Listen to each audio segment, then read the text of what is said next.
Good evening, everyone. My name is Scott Davey. I'm the chair of the Finance and Corporate Services Committee. I would like to begin my remarks by noting the absence of Mayor Zare.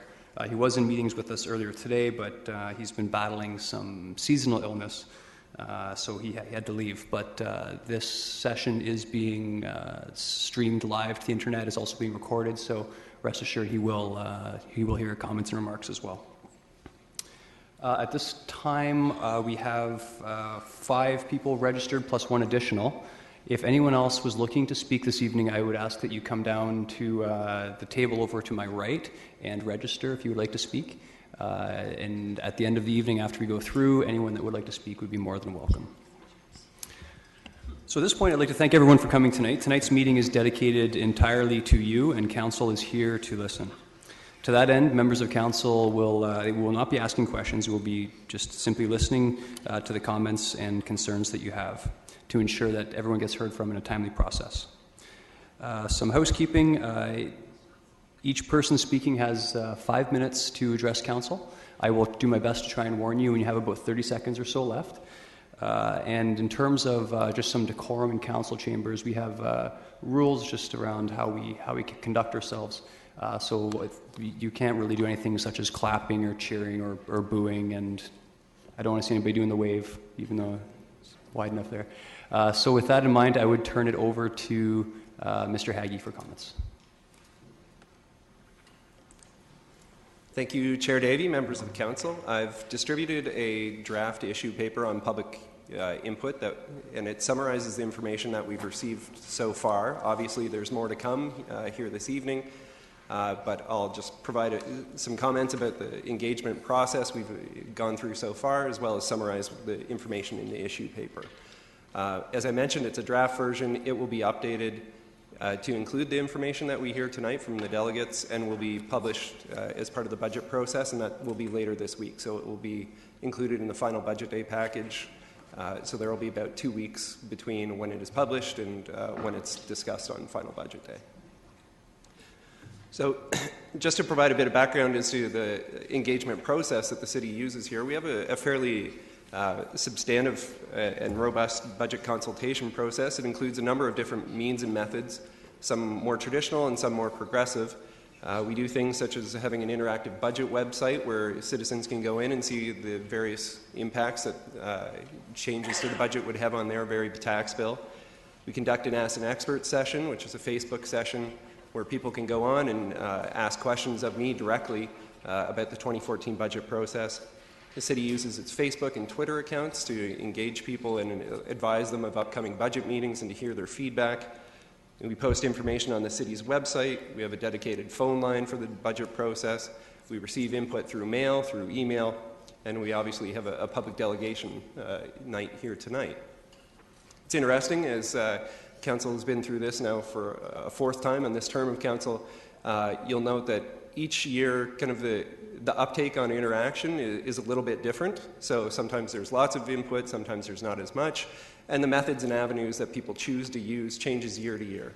What you'll see and what I'll summarize from what we've received so far is the input methods that we've been using up to now in this budget process. It's been a little more quiet. There hasn't been a whole lot of input. There's obviously interest here tonight based on the number of delegates that are here and wish to address council directly. So just to summarize the input that's received so far and contained in the issue paper, I mentioned there's an Ask an Expert session, and that's conducted on the city's Facebook page. It's an event that happens generally each month, and there was one in December that was dedicated to the 2014 budget process. And the questions and answers that were posed and were answered are included in the issue paper. As well, there's the interactive budget website, and that's, again, where citizens can go on. They can see what the impact on their very tax bill would be of various budget increases. So if the tax rate were to increase 1% or 1.5% or 0.5%, what would that mean to their tax bill?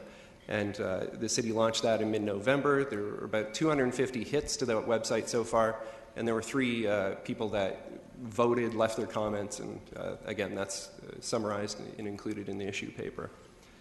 As well, there's a bit of other feedback. There's a Twitter response or a Twitter post that's included in there. The City of Kitchener's Twitter account was tagged in a post where somebody was talking about the budget process and transparency, and it's quoted verbatim in the issue paper. And finally, the city received a letter that was sent in via email, and that's just included as it was sent.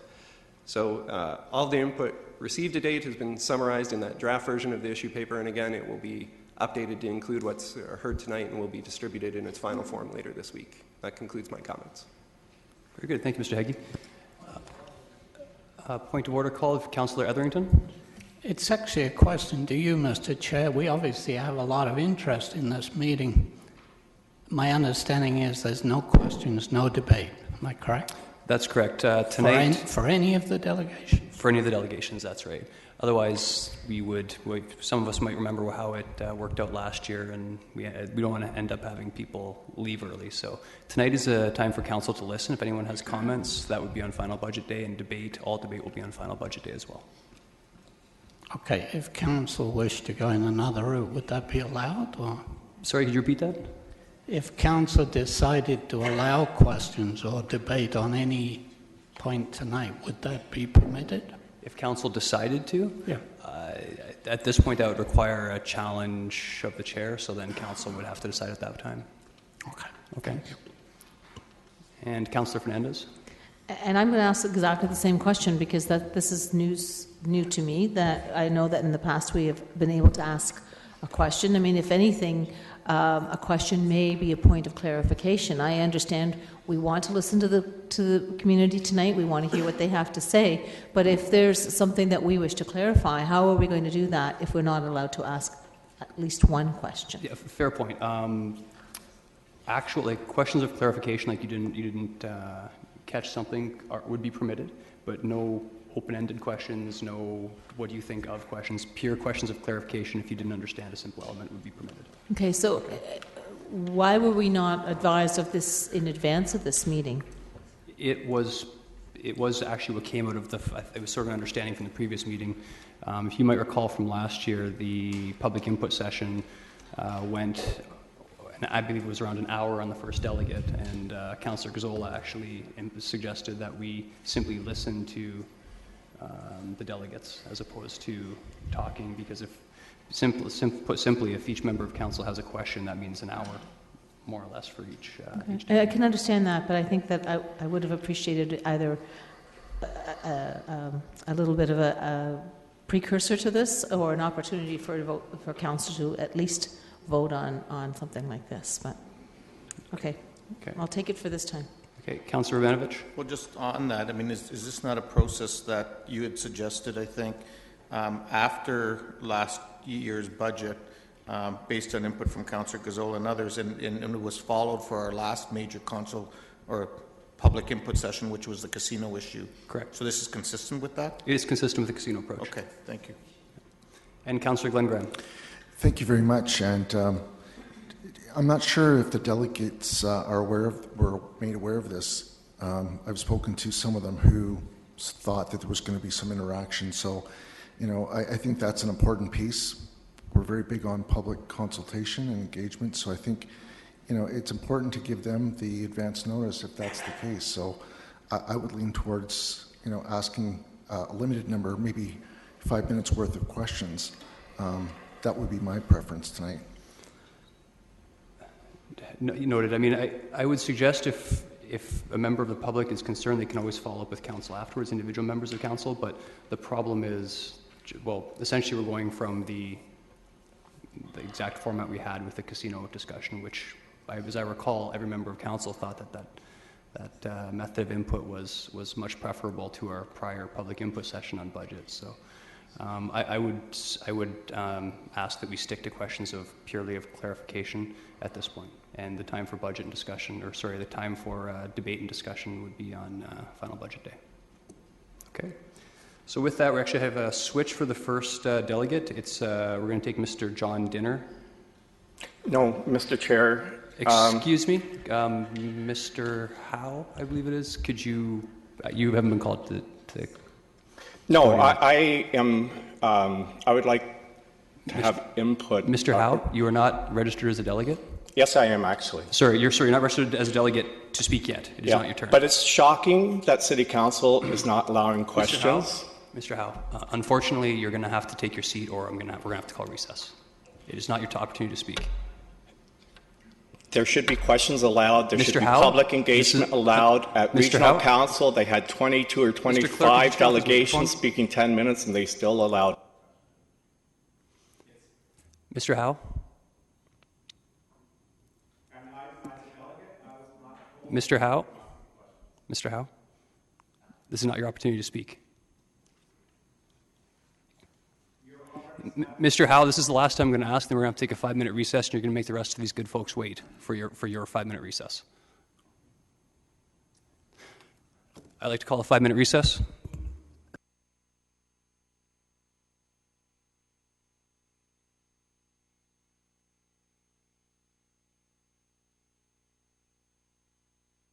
Okay, apologies to the audience. That's the only method by which we can deal when someone's speaking that it's not their opportunity to speak. This approach obviously is coming new to, I guess it appears to be new to some members of council. And to be clear, I thought I'd heard several times that the casino approach was the preferred way to hold public input session. But at this time, before we continue, I am more than open to any suggestions from any member of council if you have a suggestion that we could get through this in a fair way. And for the folks in the audience that aren't aware of why we did it, how we did it, the casino discussion, is because in previous years, we found that the first delegate or two can sometimes take, and I think last year, I don't recall the exact figure, but I think it was around 45 or 50 minutes for the first delegate. So unfortunately, we can't, if we go through that process, we could conceivably be here past midnight. I'm more than willing to be here past midnight. I'll be here as long as I need to be. I'm only considering the people in the audience that want to speak. So just to be clear on that, because I know there's some cloudiness, I know there's some concerns with transparency, et cetera, but that is the rationale behind it, so that people don't have to wait to speak when they've signed up as a delegate. So I have a couple members of council here with suggestions. First, I have Councillor Glenn Graham. Thank you very much, Chair Davey. I like what you suggested about clarification. That might cover a lot of it. However, I would suggest that if there's additional questions, that we be permitted one question per delegate each. One question per delegate each would probably end up dragging on a fair bit, but we'll hold that thought. Councillor Verbenovich? Well, I think the point that's being raised here is some questions would be good. Perhaps, you allow a certain amount of time per person, whether like per delegate, maybe it's 15 minutes in questions and one question per councillor, and that allows us to make sure we get through people. And if there's additional questions people have at the end, we can maybe do that. I think your point is accurate. In the past, we've heard members of council express concerns that people have left because they weren't able to be heard. And what the agreed upon process was what you've outlined, but obviously there's some concerns around that, so let's address that. Okay, thank you. Councillor Yaneski? Yeah, I'm too concerned in terms of not having questions. The whole process of the democratic process here before us is to hear the delegation and be able to ask some questions. I'm not happy that we weren't be able to, but I'd be prepared to support Councillor Glenn Graham in terms of maybe having one question per councillor. At least that gives us an opportunity, and if there's no questions, it'll just move quickly along. Okay. Councillor Singh? No, thank you, Mr. Chair. And I have to comment that, you're trying to streamline the process to ensure that as many people that have, input to give to help us make these hard decisions have that opportunity. It's not to shut anyone up or to now allow a democratic process to take place. That's why we're here, to listen to you. And we have ample opportunity at a later point as well, before Budget Day, where residents can connect with each and every one of us to give further input, to ask questions, and have those questions answered as well. So there's no reluctance, I think, on any council member here to not allow that process to take place.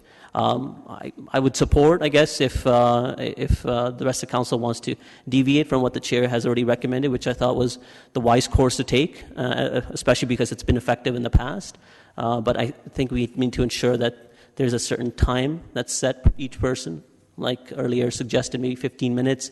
And so all of us need to some responsibility when we're asking questions to ensure that they're concise and that we're not repeating the same questions, and put some responsibility on the delegates as well to make sure that they answer them as quickly as, as concise as possible.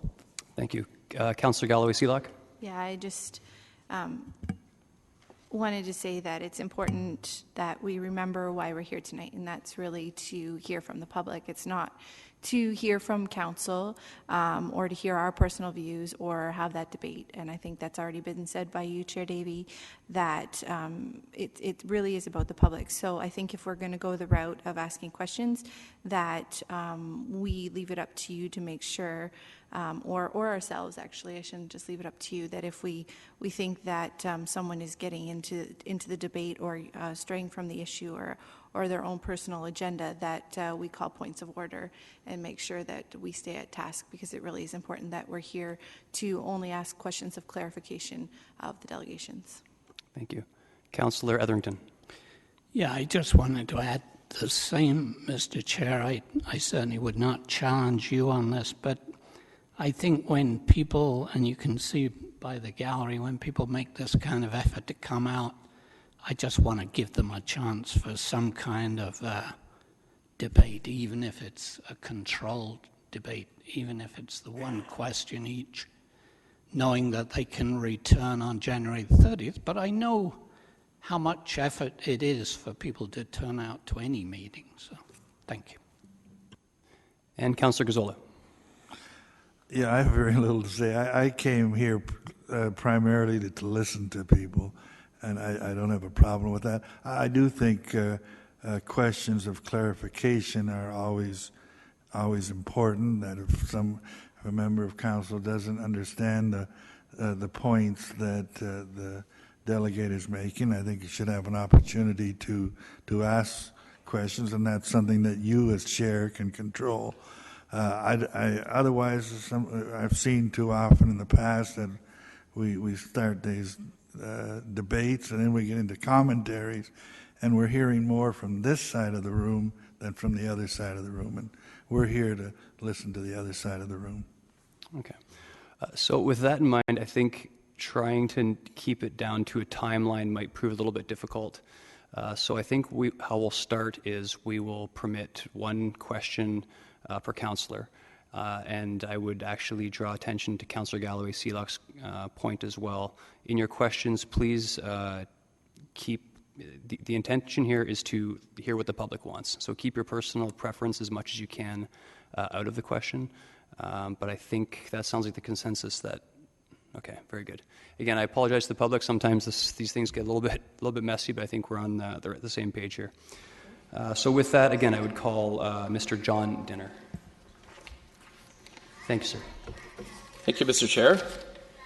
Appreciate the opportunity to appear Mr. again. Dinner, sorry, I guess I did forget to mention, please turn off all cell phones, etc., if you don't mind. Please continue, Mr. Dinner. Great. Thank you.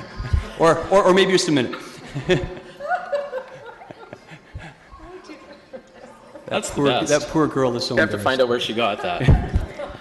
Thank you again, Mr. Chair, for the opportunity to present again here this evening. My name is John Dinner. I live at 68 Schneider Avenue in Kitchener. And I'm not here alone. I'm here presenting along with my neighbors Leslie Clare and Dominique Whalen.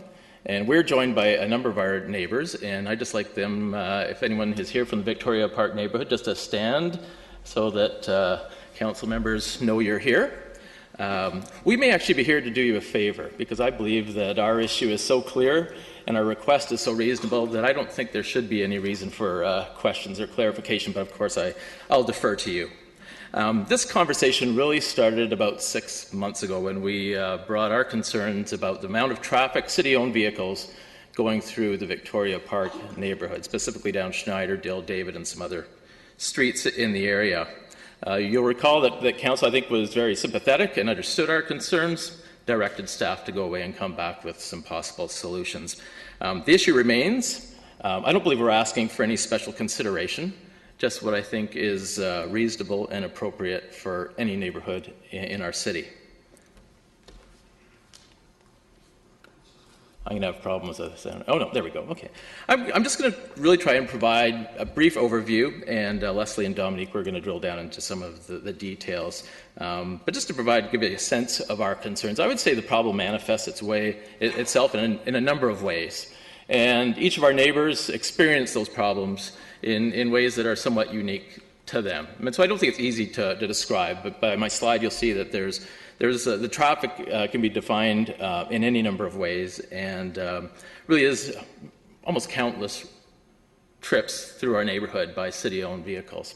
Anecdotally, I heard at least 1, 2, or 3 city-owned vehicles of some sort between 5:30 and 6 this morning. I haven't really been home since then. But that just gives you a hint of the problem that it is ongoing. I don't believe this is just a Victoria Park problem either. I think this is philosophical about our neighborhoods and how our neighborhoods are treated and managed. So I think a solution here should be a solution and an approach for all neighborhoods in Kitchener. Just speaking to the issue paper, I think what it was really trying to address were the problems that resulted from the fact that not all city-owned vehicles could be housed or located at the Kitchener operations facility, that it didn't really deliver on as planned. I think the issue paper also inferred that some neighbors perhaps either wanted all vehicles out of Victoria Park, or that the problem was really caused by the fact that there's a lot more traffic in Victoria Park. And I don't believe either of those are true. We're really concerned about the traffic that uses our streets to service other parts of the city. I think the solutions that have been offered, either status quo, which I don't think is reasonable, they either don't tackle the problem fully, or my sense is that council may believe that some are too costly for taxpayers, and we need a better solution. I think what might be lacking is perhaps some out-of-the-box creative thinking at how we might go about and solve these problems. The problem is real, it's confirmed.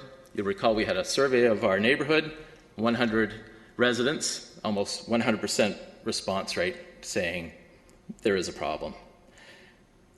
I don't think we're the ones to come up with a solution, but we've heard possible options, that there may be actual space in this facility here to take some of the vehicles, that maybe some of the vehicles should be relocated and trailered from the COF to where they're needed. At council, when we met almost 6 months ago, one of the councillors came up with an option, and again, I think it's that kind of creative thinking is what we're really looking for and requesting tonight. So I think what we're really asking is for council to seek hybrid creative options to the problems, that they need to be explored. They don't need to be costly, and they don't need to be in one facility, that there are various options. Truly suggest what we want, and I think what we deserve and need as a neighborhood, and any neighborhood in Kitchener deserves, is that all non-park equipment be moved to another location. We're asking that you explore creative options for now for Victoria Park, but also for the future, for the growing demands in all neighborhoods in Kitchener. Appreciate your time this evening. Thank you, Mr. Dinner. Question, Councillor Etherington. Just one question, Mr. Dinner. What was your understanding as a taxpayer and Victoria Park resident when you saw this council invest more than $60 million in the Kitchener operations facility?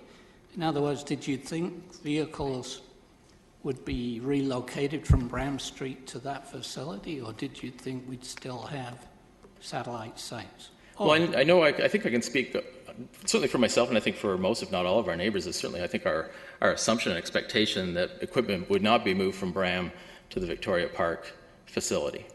Whether or not it was all going to go to the COF, I'm not certain. I can't say I followed the issue that closely, but given that investment and the size of the facility, it would seem to be reasonable. I think in terms of the city boundaries, it would seem to be fairly central, and I know for a fact that equipment goes from that facility to all parts of Kitchener. So it wouldn't seem to me to be unreasonable that it would service the downtown and other areas without relying on Victoria Park.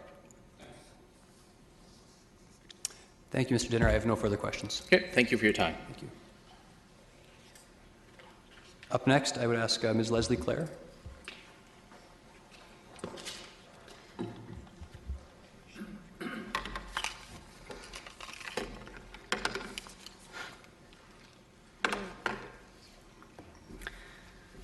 Thank you for the opportunity to speak.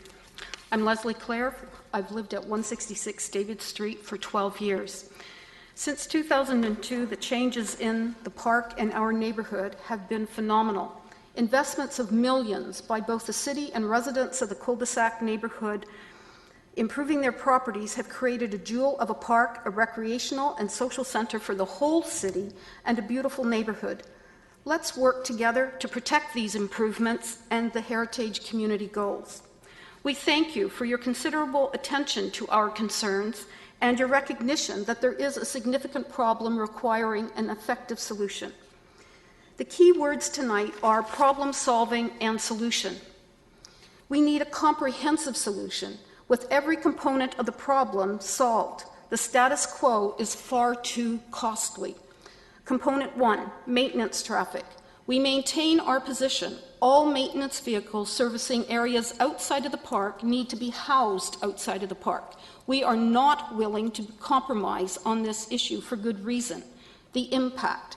Current exponential increases in park use and horticultural sites result in corresponding increases in maintenance traffic through our neighborhood. Future development promises to continue these trends. We also ask that strategies to minimize park maintenance traffic through our neighborhood be considered. Component 2, the salt pile. A salt pile to service the sidewalk snowplows is currently located at the park maintenance building. The plows return to refill their salt bins at all hours of the night. Ask me about Saturday night. Relocation of the salt pile would eliminate this problem. Please note, operating sidewalk snowplows out of cough will not remove these vehicles from our neighborhood unless the salt pile is relocated. Component 3, the debris pile. The debris collected downtown by sidewalk sweepers is deposited beside the park maintenance building. Why is the garbage of downtown sidewalks carted through our neighborhood by the sweepers and then carted back out through our neighborhood by a garbage truck? An appropriate downtown site is necessary.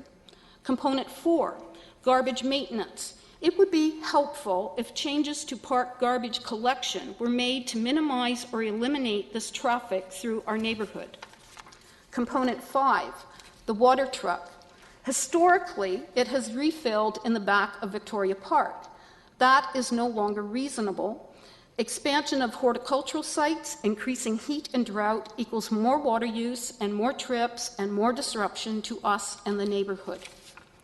Component 6, horticultural crew operation hub.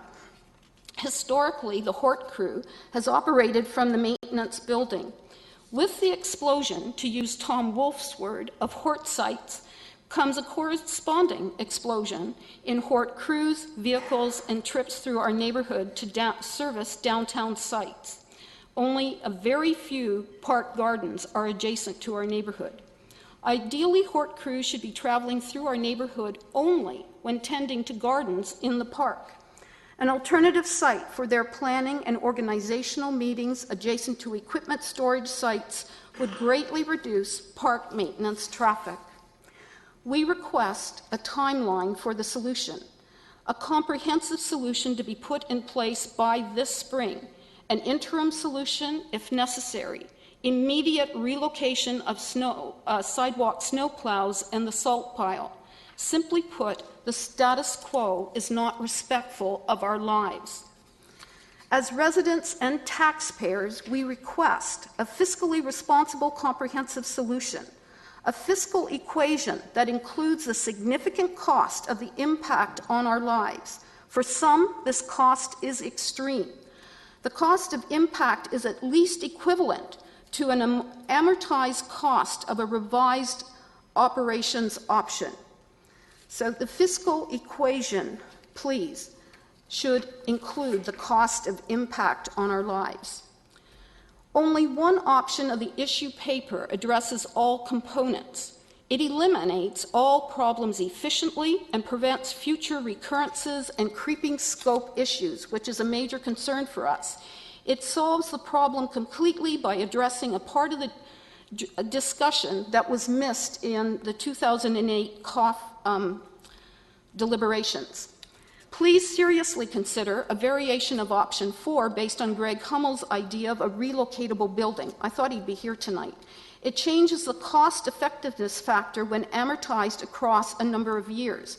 I crunched the numbers of the options. The amortized cost is less than the cost of impact on our lives. I believe this variation to be the most fiscally responsible decision for the long term. I encourage you to consider this idea and its efficiencies. Perhaps we need an interim solution while that is being considered. Victoria Park is a park, a jewel that should not be an operation and maintenance hub. Our neighborhood should not be a maintenance vehicle thoroughfare. I would be happy to answer any questions. Very good. Just before, there was a question from Councillor Glenn Graham, but I also wanted to thank you. I understand you had originally wanted to speak at our earlier operating budget meeting, and we appreciate that you waited until the public input session to speak. And we did receive the brief that was put forward. Okay. Councillor Glenn Graham. First of all, thank you for the comprehensive solution in writing. That's very helpful, Ms. Clare. My one question is, are you looking to improve your living conditions to 2009 levels, or to improve them beyond that level, to make your lives better beyond that, or just to restore them to pre-2009 levels? Given explosions in park use, and I'm not supposed to use that word, explosions, I think that it's impossible to go back to those levels. But at that time, there wasn't interference with life.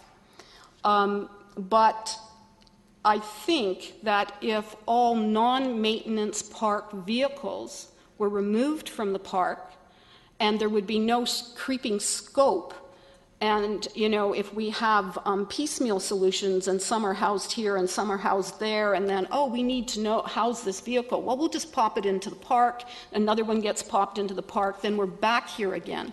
So I really don't think we get back to 2008-9 levels because everything has changed. However, I think we can reach through a process by removing non-park maintenance vehicles and by really carefully planning park maintenance so that there is not undue maintenance traffic in the park to actually maintain the park, if I'm being clear. And if we work with Greg Hummel to limit staff workers from taking their breaks and lunches in the park, we can get rid of a lot so that we are just left with what is necessary to maintain the park. What level that is at this point is unclear, but I think given the increases, we need to limit what is going through our neighborhood to only the vehicles that are actually engaged in maintaining the park. Okay, thank you for your presentation, Ms. Clare.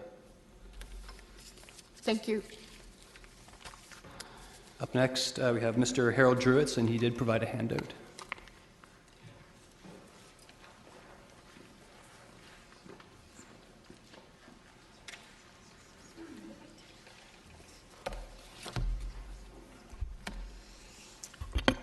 Good evening. Good evening. Although this council has come down significantly in the proposed budget increases for the taxes and stormwater fees during this term of office to 1.25% for 2014, from 14.5% for 2011, this is not a reason for you to pat yourselves on the back. Yes, the approved budget for 2011 for these taxes and fees has been 8.6%, and the taxes and fees for 2013 are projected at a 1.4% increase. However, the expenses for 2013 are not completed yet. The latest information available to the public shows the August 31st, 2013 year-to-date budget to actual variance in the cost of taxes is approximately $700,000 unfavorable to the tax base, or 0.7% unfavorable cost to the tax base. Further, As per a research article in the Region of Waterloo Record reporter Jeff Outhit wrote on March 9th, 2013, this council's tax increases for the period 2011 to 2013, that is 3 years, for the taxes and stormwater fees has been 12.9%. The City of Kitchener has the highest budgetary increase in comparison to the budget of the Region of Waterloo, as well as the budgets of the cities of Waterloo and Cambridge. This is during a time when the average rate of inflation was 2.8% in 2011, 1.5% in 2012, 3.92% in 2013 from January through November, less than 1%. The total rate of inflation from 2011 through November 2013 is 5.22%, compared to the 12.9% increase in taxes and fees by this council. And that difference is approximately $75 for each homeowner, for average homeowner, every single year. By the way, in 2014, we are still already paying higher taxes and fees of approximately 13% above 2010 rates, even allowing for a 0 increase for the 2014 budget. Actually, we taxpayers should really be demanding a refund or a reduced tax and stormwater fee charge for the year 2014 instead of even a 1% increase, given how much taxpayers have been overcharged since 2011. However, when I review the City of Kitchener's impact on homeowner schedule for the years 2011 through 2013, the dollar value of the tax and stormwater fee increases show a much higher increase. I did have a series of emails and a discussion via phone with the CFO, Dan Chapman, about the impact of homeowner schedule. In my opinion, I think there has got to be a more meaningful way to present and calculate this impact on homeowner comparison. Mr. Mayor, I hope you're watching. Since the Ward 7 councillor from Forest Heights, Bill Leonidas, has not replied to my request, and I have had other people approach me with the same problem, I would kindly like to ask for a meeting with you, Mr. Mayor, the CFO, Dan Chapman, and myself to discuss the possibility of a better comparison methodology. Thanks to the recorded votes on this council's budget decisions and other spending decisions, our Tax Watch group knows who the turncoats are. Based on remarks made during the last 3 months, where councillors have maintained a certain position all along and are now suddenly changing their tune at the last minute with this upcoming election year ahead of us. We are keeping track of you and will expose any last-minute opportunists for voters to consider. When it comes to decisions on spending hard-earned taxpayers' dollars, the majority of you councillors leave a lot to be desired. And since I have a little more time... No, actually, you do not, Mr. Jewitz. You had about 30 seconds extra. Thank you. Thank you. 30 seconds, right? I have got this Maclean's magazine in the mail the other day, just to show you what the reality of the world is. How safe is your job? The caption underneath is, if the recession is over, why are there still so many factories closing, companies downsizing, and people getting laid off? That is the real world out there, not the government world in which you find yourselves. Thank you, Mr. Jewitz. Councillor Glenn Graham. Mr. Druitt, could you talk about the stormwater tax and stormwater fee? You talked about the fact that you should be demanding a refund or a reduced fee charge of even a 1% increase, given how much taxpayers have been overcharged since 2011. Could you clarify that, please? Yeah, I'm saying that many of you ran campaigns saying that your rate of budget increases will be no higher than the rate of inflation. Well, the budget increases for just the 3 years, 2011 to 2013, was call it 13%, as opposed to inflation, which was 5%. So therefore, you're 8% over, or $75 a year for the average impact of a householder.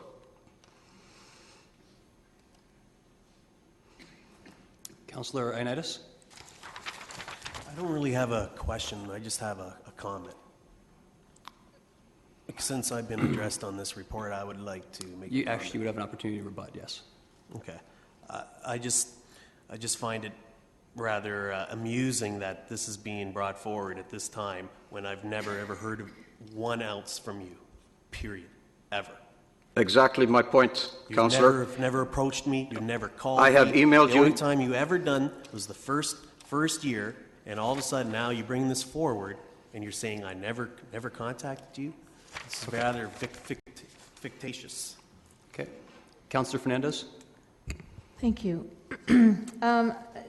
Just looking at your one paragraph here, when you're talking about you reviewed the impact to the homeowner's schedule, and you're talking about increases show a much higher increase, and then you're talking about a methodology. Can you help me understand what you're talking about when you're talking about this methodology? That's a complicated accounting thing, and it has to do with information that is done in conjunction with the region, and along with the various CFOs of the cities and so on. What happens is, as the value of the average price of the homes goes up, so does the value of the impact of the homeowner, as opposed to just going back to one particular house. Now, I'm still thinking about the concept, because I did spend a lot of time in doing this research. And for every word here, I have proof in my presentation, and I have a concept in my mind. And I would, that's why once the mayor and the CFO give me a call, you can rest assured that I will have something ready to present to them, and hopefully there will be a better schedule impact of homeowner. I tried to take it from a taxpayer's point of view. For example, I know what my taxes were in 2010. I know what my taxes were in 2013, along with the stormwater fee from the 12 utility bills that I get. And that tax increase is more in line with the 13%, as opposed to the dollar value that I'm referring to. So, you know, I mean, it's a number that's not right, and I don't even want to talk about that number. The CFO knows where I'm coming from. Okay, well, I look forward to a further update then, if that's what you're saying that you're going to do. Okay. Thank you. Thank you, Mr. Druitt. Councillor Singh, question? Yes, thank you, Mr. Chair, and thank you, Mr. Druitt, for your presentation. And you're always very, energized with your presentations, and surprised with some of the terminology in your presentation today. But anyways, aside from that, I'm not going to refute the fact that obviously, apart from the tax levy increases, the stormwater management fee has had an impact to our homeowners.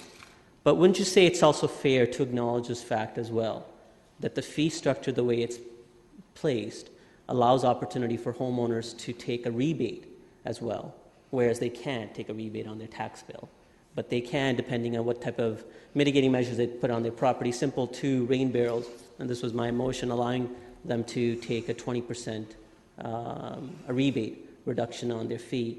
That is it really fair to compare them together? Just asking your opinion. It's absolutely fair, and yes, with the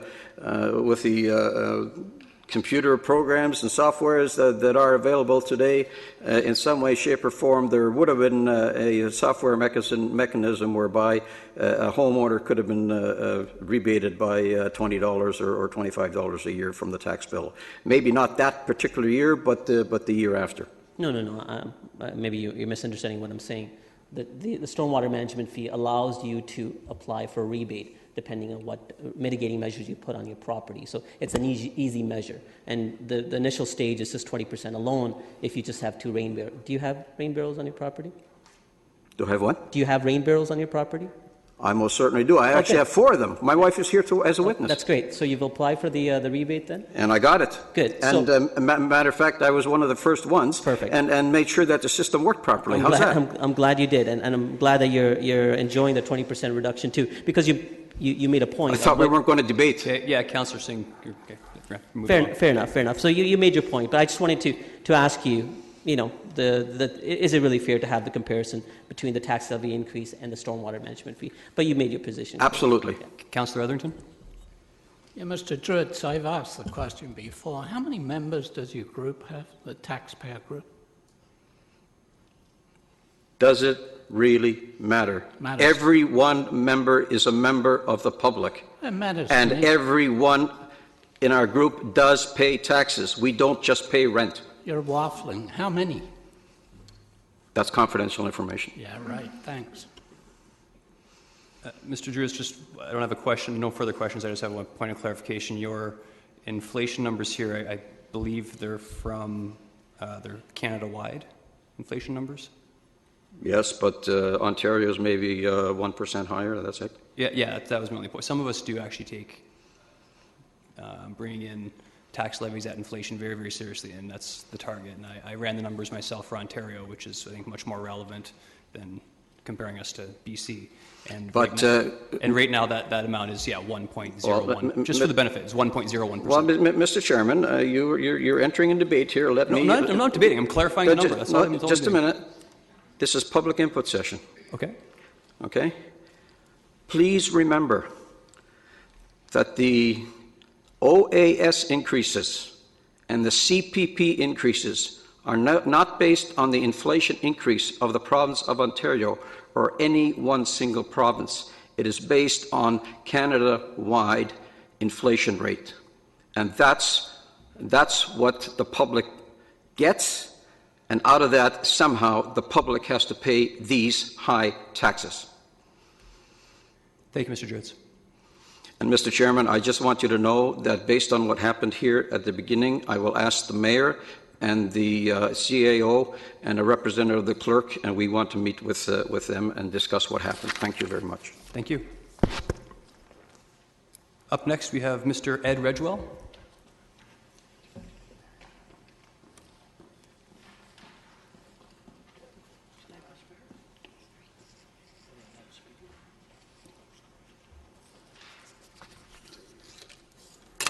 Good evening, Chair. Good evening.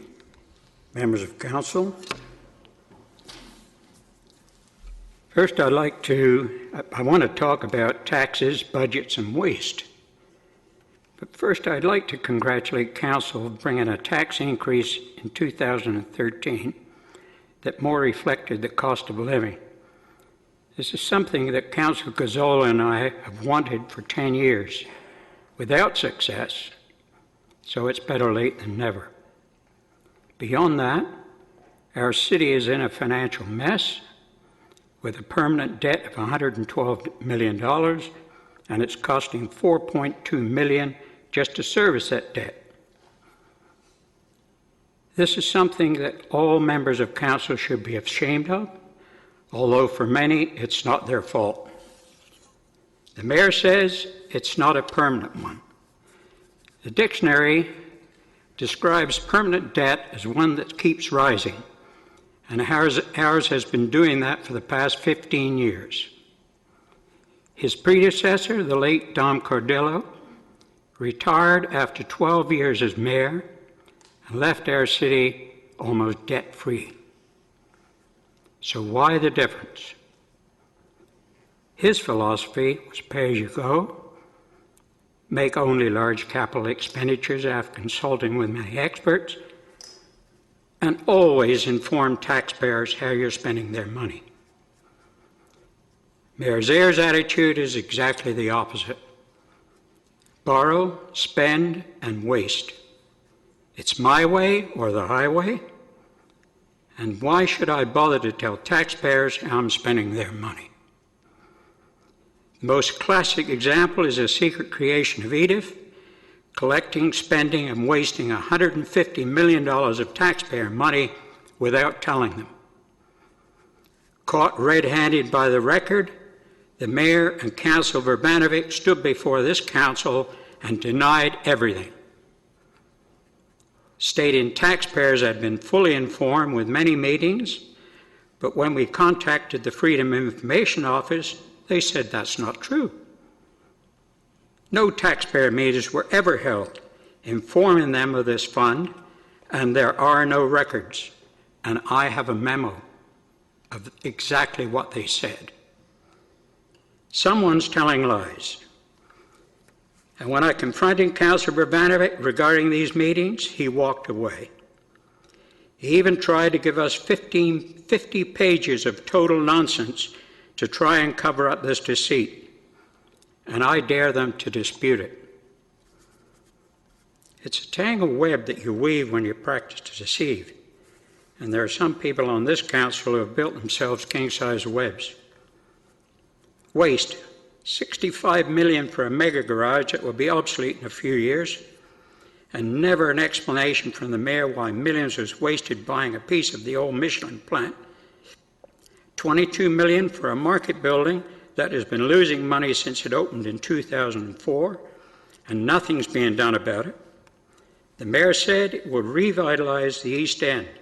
The only thing it's brought the East End are some methadone clinics. $22 million for a new indoor garage. Councillor Verbanovic stated parking alone will pay for this garage when it's finished in an article in the Record in December of 2008.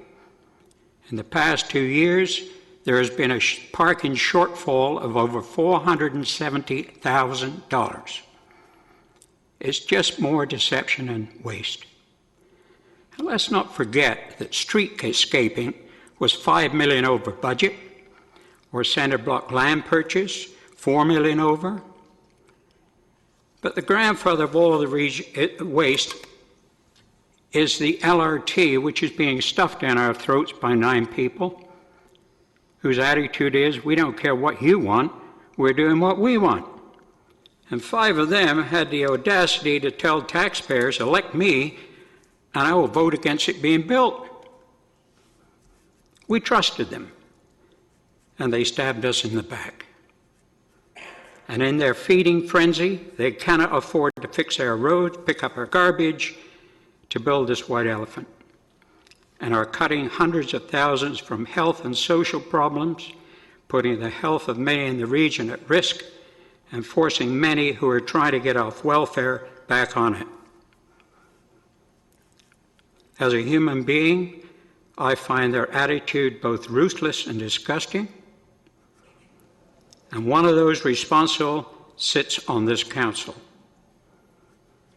It's any wonder that Justin Trudeau would say recently, voters consider most politicians to be no better than a used car salesman. And I agree. Honesty, truthfulness, and transparency are 3 words many politicians don't know the meaning of. Thank you very much. Thank you, Mr. Edgewell. I'm not seeing any questions. Okay, thank you for your presentation, sir. Thank you. Up next, we have Mr. James Howe. I'd like to begin, Chair Davey, for thanking you for after consulting with your colleagues, allowing the possibility of questions this evening, I believe that was the best way to proceed. Thank you. Taking a look at how to increase tax revenues outside of the property tax is a great idea. Tonight, I'll address two of the proposals before Council as part of the 2014 budget. I'm confident that the City possesses untapped potential to increase advertising revenues. Proven sources, such as the auditorium and as in the Leisure Guide, should be pursued, but I don't believe that the context is in place to look for up to another $30,000 this year from the other proposals. Rather, let's take time to be sure it's done right. Take, for instance, the most recent copy of the Leisure Guide. By looking at its cover, it's difficult to tell it apart from the KW coupon clipper. Does it quickly identify itself as a City of Kitchener publication? It doesn't even have a logo on the front. Does flipping open the front cover help? The pages 2 and 3 are also part of the front page ad. So, is the advertising revenue generated worth losing the City branding on its flagship publication to promote its recreation and leisure programs and services? I suggest it doesn't even come close. Wouldn't it be better to use this prime real estate on the front cover to market one or more of the City's programs? On the inside, there are plenty of attractive ads trying to grab people's attention, nearly all of them from external organizations, while offerings at City facilities are predominantly text-heavy lists. How about instead of making selling ads the priority, the City enhanced the marketing of its own program and services? It'd attract more participants and generate more revenue, likely with little impact on costs since most are the same. This increased revenue could help prevent or moderate increases, maybe even reduce user fees or increase subsidies. The same principles apply to the other advertising proposals. Keep the City's core responsibilities as the top priority. Have the City use advertising opportunities to enhance the marketing of its own programs and services, even those that don't generate revenue but help achieve other objectives toward building a healthy Kitchener. The City should be one of its top advertisers, yet leaving enough attractive opportunities for other advertisers. Until how to do so has been determined, avoid supporting specific new advertising options, especially if combined with definite expectations for income. On the proposed use of parking fees at the auditorium to pay for bylaw enforcement of parking on residential streets, I agree with Rangers President Craig Campbell that the City is already receiving income from the tickets issued by the officers, even if one is not directly tied to the other. Contrary to information in the proposal, the parking fees were not always to be used for a variety of purposes relating to parking and enforcement. As presented to the neighbours by the Rangers in February 2012 and here in March 2012, those funds were to be used by the Rangers to repay a loan to pay for 100 new parking spaces at the facility. Well, that proposal stalled due to stormwater planning at the property. The best use of the funds would be towards reducing off-site parking, would still be to reduce off-site parking. Using the funds to pay to continue the current level of enforcement sends the signal that little change can be expected to the number of vehicles parking in neighbourhoods around the odd and the related problems they bring. It would be better to use them to promote and enhance the use of the free GRT ride program or provide shuttles from a downtown parking garage to the transit terminal and the I-Express stop at Ottawa and Charles. Want to increase parking revenues at the odd and reduce street parking? Make all lots at the odd paid parking except for vehicles with 4 or more people. Doing so effectively increases the number of carpool spots. Start the fee at something modest like $5 and over time move to be on par with parking at the centre and the square. Enough revenue should be dedicated to working to reduce residential street parking to pre-expansion levels, or preferably even lower. Thank you. Thank you for your presentation, Mr. Howe. Any questions of the delegate? Councillor Glenn Graham. Thank you very much. And Mr. Howe, I'd just like to ask you about the marketing aspect. You mentioned the leisure guide. Are there any other Kitchener properties that we use as media that you think we should give some top real estate space to for our own promotional opportunities? In some ways, that's difficult to say because some of those options don't currently exist. But one of the proposals is to put advertising on city vehicles, for instance. The suggestion I heard was maybe for a privately operated winter facility on snowplows. Whereas in that case, what I would think would be more appropriate would be to advertise public skating and that there's free public skating, and then in a secondary position put who the sponsor of that is. And so that's another example. And I think it's just as we expand the advertising opportunities, the city should be using it as an opportunity to enhance the marketing of its own programs. Thank you. Pardon me. Any further questions of Mr. Howe? Thank you for your presentation. Thank you very much. Okay, up next we have Dominique Whelan.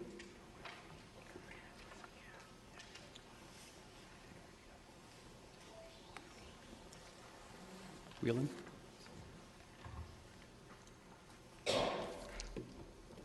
Good evening, and I'm going to say good evening to Mayor Zaire, assuming he's online and following all of these debates. Councillors, my name is Dominique Whalen. I live at 51 Schneider Avenue in the Victoria Park area and have done so for under 15 years.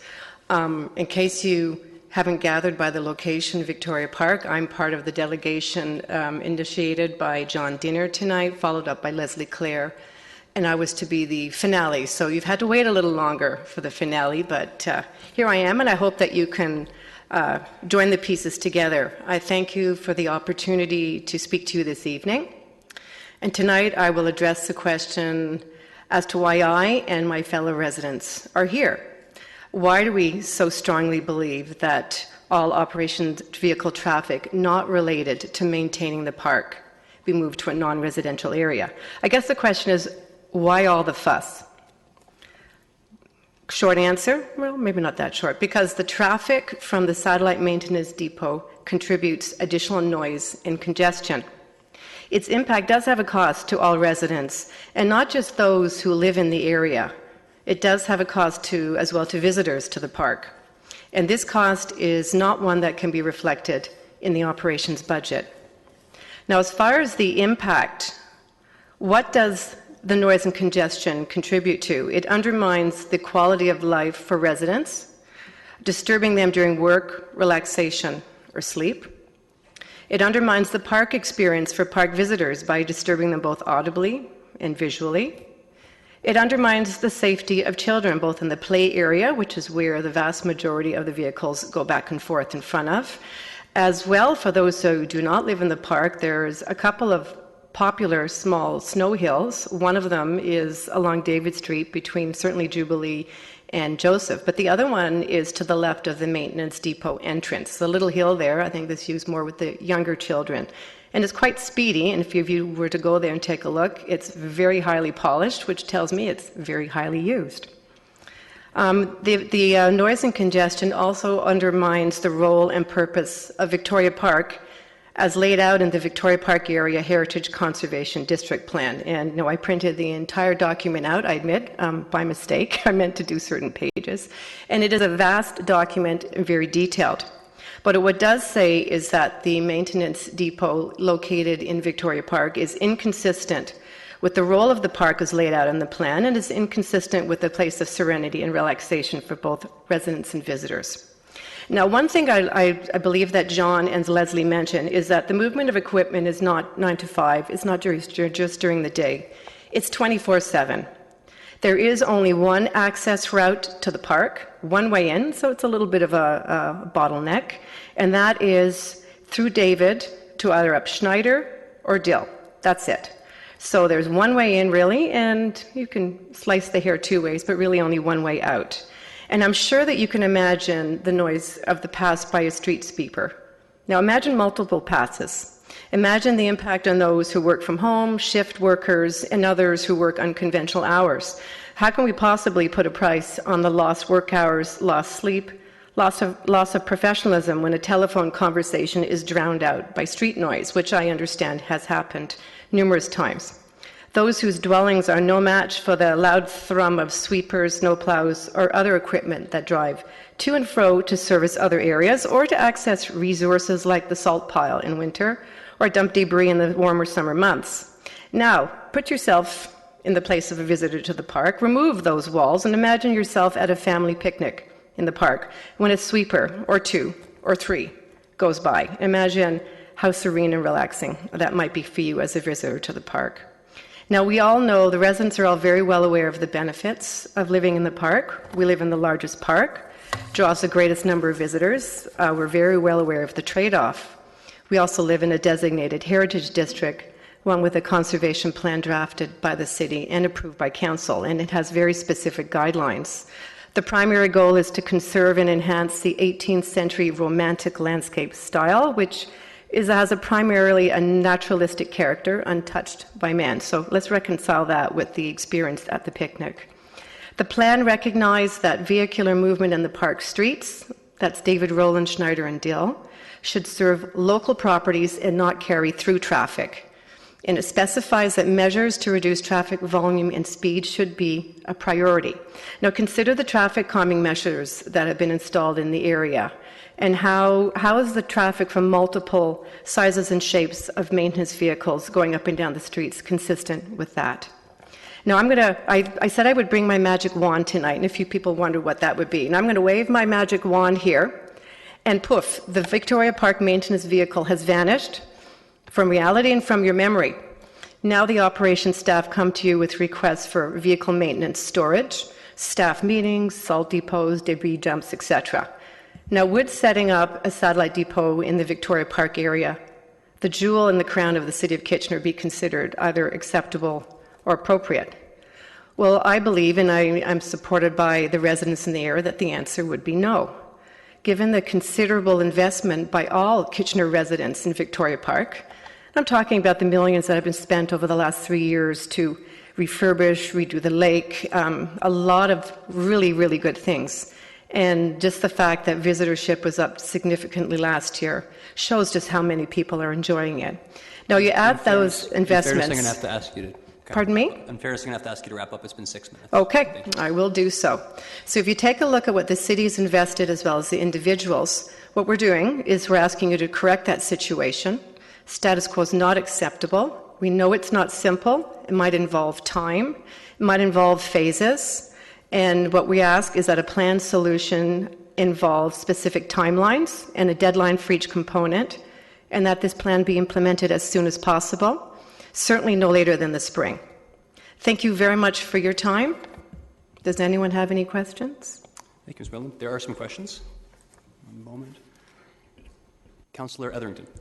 Dominique, I just wanted to quickly thank you for that excellent presentation, and thank all of the others that have spent time and effort on this issue. I had one quick question. The option being recommended by staff involves monitoring the situation and trying to cut back on the number of vehicles going in and out of there, not eliminating any vehicles, just monitoring the situation. I wanted to ask you, this has already been tried, and I wanted to ask for your opinion on what the result of that was, when it was attempted. Well, my understanding is that there were 4 options that were put forward in the issue paper that was presented to council. And the one that was recommended by staff was option 1, which was status quo, or to pull it very baldly, do nothing differently. Do nothing. And I believe that there has been an effort to curtail staff usage of the park at break times, and that's one plan that makes sense.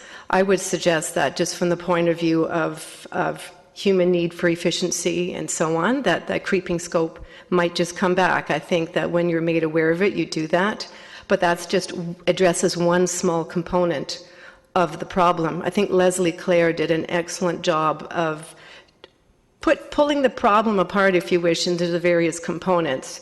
And I don't see how monitoring traffic is going to address those components. It might help in terms of staff going back and forth in pickups. It certainly isn't going to impact the use of the salt pile or dumping of debris and meetings, etc. So we don't really see that as addressing the issues here. Thank you. Councillor Verbenovich? Thanks. Just one quick question to really sort of summarize what I think the three Victoria Park delegations were getting at with respect to the issue specifically as it relates to budget. If I think what I hear is correct, it's basically get back to where we were a few years ago in as low of a cost as possible, ideally net zero. Is that sort of a fair way of summarizing it? I think if you were to put it in a real ideal world, that might be it. But I think that Leslie answered that question to a degree in that getting back to what it was a few years ago is impossible, given the changes to the park, given the increased usage, given the increased horticultural sites in the city of Kitchener. I think what we're asking is that council get back to staff and say option one is not what you were asked to do, because I believe that Carl Zare said we're not going to slice and dice what pre-2011 was or wasn't. I think what he said is we acknowledge that this is an issue, this is a serious issue, it's a problem that needs to be addressed, and we need some real-life solutions. From what I saw in the issue paper, one, the status quo, we cannot do anything because any solutions would cost, doesn't work. Addressing small components that don't address the multitude doesn't work either. I would suggest that looking at either a $205,000 or $240,000 cost estimate, which I believe was on the issue paper, wouldn't really find favor with council right now, given budgetary restrictions. But my understanding is also that there is as John Dinner said, that there could be different solutions for different pieces. There's the traffic, there's the salt pile, there's debris, and it really needs that. It's not going to be a cut and dried solution. I think what we're looking specifically is that non-park vehicles, the ones that do not specifically look after the park, be outside of the park. So the vehicles that are used for downtown Kitchener, for King Street, the access for all of those vehicles to the salt pile, they all need to be addressed, and it's complicated. So if I was to summarize, we're looking to remove all non-specific or park-specific vehicles from the park. And unfortunately, pre-2011, pre-2009, I think if we were all staff, councillors, and residents were to sit down and actually determine what that was, I don't really think we would come up with an answer, because there have been long conversations between residents and staff, and I believe with council, to determine what that is. And it's a little ephemeral. Thanks a lot. I really appreciate all of your inputs this evening. Thank you very kindly for your presentation. There are no further questions. Thank you. Mr. Clerk, were there anyone else registered? Okay, this time I would actually look to the gallery and see if anyone would be interested in approaching and speaking to council. Raise your hands. No? Oh, please, come on down.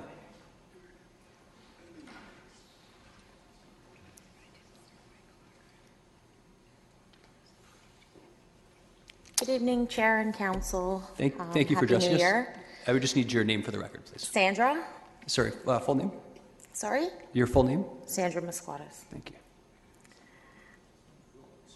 Sandra Misquatis. Do you need me to spell it? M-I-S-Q-U-A-D-I-S. Okay, so I was asked to come here, I believe,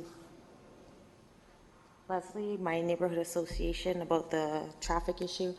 I just wanted to say I've been a new resident since December. I've been in Kitchener-Waterloo for about 11 years. I've been on David since the beginning of December. I have noticed at irregular hours of the day, night, it appears that there is heavy noise with trucks going through. I'm not specifically sure because it is all hours of the night. I'm not always at my door. I don't know if it's salt trucks or whatnot, but the noise is definitely an issue. And just as a resident, concerned resident or not, I believe some sort of study would help.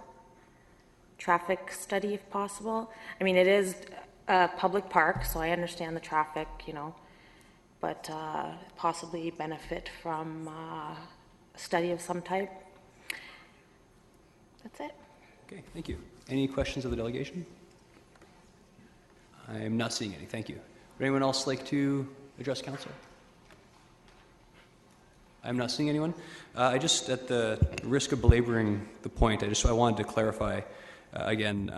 Well, first of all, I want to thank council for the cooperation I saw. I think this public input session was very much about listening to the public and the restraint that came from council. And I did want to reiterate the point that I think, like one of us, we want to hear from as many people as possible. So the intent only was to make sure that we don't dilute the process or scare people away. So thank you very kindly for taking the time to appear before us.